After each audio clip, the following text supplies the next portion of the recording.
Okay, so now I'm going to talk you through how to deal with criterion C. As you can see from the marks in front of you, criterion C is worth 20 marks. So this is a big chunk of your NEA, and it needs to be quite a lot of time spent on actually creating your ideas. What we're looking for to make sure that we meet this top criterion is making sure that we meet 16 out of 20 marks. We're making sure that you're imaginative, you're creative and innovative. We need to avoid design fixation. So that basically means that we can't just have one idea that becomes your NEA and goes all the way through. We need to make sure we have a variety of different ideas. These ideas are different from one another and they fully consider the function, the aesthetics and what's different. We need to identify and we need to generate more ongoing investigations, making sure we test, making sure we have some models. We need to make sure that we have excellent communication skills using a wide range of techniques, and we need to make sure we have different design strategies. Okay, so what's that going to look like? That is going to look like around 12 different design ideas.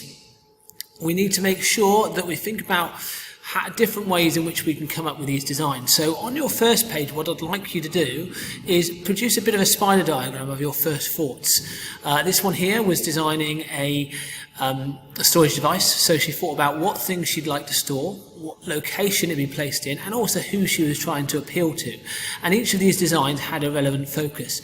You should be able to see a sort of story behind how the idea was inspired. So this one here was inspired by snowflakes and different things like that. She's got some quick card models here, as well as drawings in different styles. She's also scanned them in and annotated them to explain them in detail. This student here has decided to annotate using a range of different colours. So the red ones would be negative comments and the positive comments would be in green. Okay, we need to make sure that you number your ideas from 1 all the way through to number 12. So on this page of ideas, we've got first of all the spider diagram of first sort of thoughts, and then we've got 3 different ideas. This QR code up here takes you to another video, and it shows you how to scan in your ideas once you've drawn them and how to remove the backgrounds to actually work on your presentation skills as well. So that might be useful to you there. On the second page of ideas, these are all ideas you create sort of from your imagination, so on your own without your first sort of thoughts. The second page, what I'd like you to work on is ideas that are inspired by nature, and your teacher will take you through these in the lesson, but it's looking at natural forms to inspire 3 other ideas. So this one here was inspired a storage device inspired by a beehive, and this one here was another sort of seating arrangement that was inspired by a particular shell. Okay, again, clearly annotating them, relating to Access FM, and making sure that we explain our ideas as we go. Okay, we've also got in here the reference of things from nature that actually inspired the design. So this is your second set of ideas, 4, 5 and 6. The next page, we've got an idea that inspired by geometric shapes. So we've got our graffiti ideas here, and then 3 ideas that are inspired by the shapes that you created. So you'll notice this shape here can be seen and is inspired by that. This shape here was inspired by that. Again, there is a video link up here. If you missed the lesson or you're not sure what to do, you can follow this video link and it will show you exactly how to lay out and to do this. The other thing to bear in mind is how we make the drawings a little bit real. There are different websites where you can get different things. So I've dragged in here a table for this seating arrangement, and also I've dragged in here some people to actually sit on it to give it a bit of realism.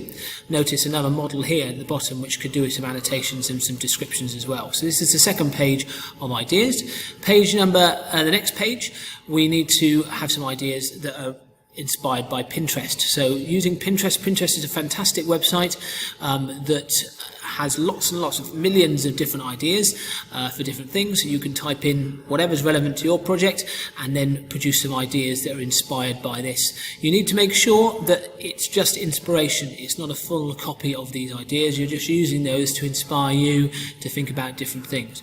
We need to make sure that over all of these pages that your quality of sketching is good and you use a variety of different techniques. You may want to draw some in oblique, like these ones here. You may want to draw some in isometric. more like this one here. You might want to draw some in perspective. Okay, but we need to use a variety of different techniques, recognized drawing techniques, to make sure that we have a variety of ideas, and then we move into evaluating these ideas. So you need, at the top, you need to create a chart on the next page. We have all the ideas numbered from 1 to 12. This student here only had 11, and we need, down on this left hand side, we need the points from your specification. So you need to go back to this page here, page 8, and you need to copy across the things here from your specification. Then you need to check these ideas and how they meet the specification. Now, it's up to you how you do it. This student decided to rag rate them and then give each rag rating a point. So 3 points for a green, 2 points for an amber, and 1 point for a red, giving them a numerical value at the end. And as you can see, there are a couple of ideas that scored quite highly, but the highest one was idea number 10, and that idea would be the idea that we take forward to develop. We also need to talk to our client and ask them what they think about each and individual idea. Do they like them? Do they not like them? And this student here has also explained why it doesn't meet the criteria that is put in the specification, and we have an evaluation explaining this at the end. Okay, so what we need to make sure we do over this section, bearing in mind it's worth 20 marks, is we need lots of imagination, lots of creativity, and lots of different techniques shown with how you come up with a variety of ideas. You're going to need lots of drawing equipment to make these a reality, and we will spread these over a variety of different pages. So 1, 2, 3, 4 pages of ideas, and then an idea evaluation. This is how we manage criterion C.